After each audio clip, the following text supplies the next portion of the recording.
फासले ऐसे भी होंगे ये कभी सोचा न था।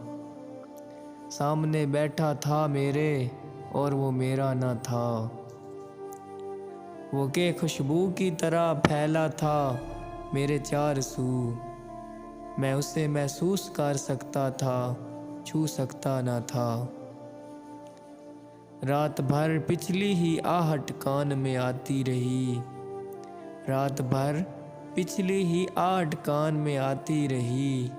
झांक कर देखा गली में कोई भी आया न था। अक्स तो मौजूद था पर अक्स तन्हाई का था। अक्स तो मौजूद था पर अक्स तन्हाई का था।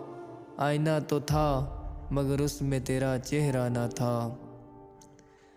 आज उसने दर्द भी अपने अलहदा कर लिए।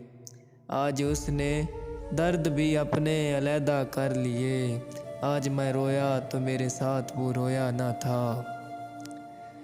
ये सभी वीरानियाँ उसके जुदा होने से थी। ये सभी वीरानियाँ उसके जुदा होने से थी। आँख धुंधलाई हुई थी शहर धुंधलाया न था।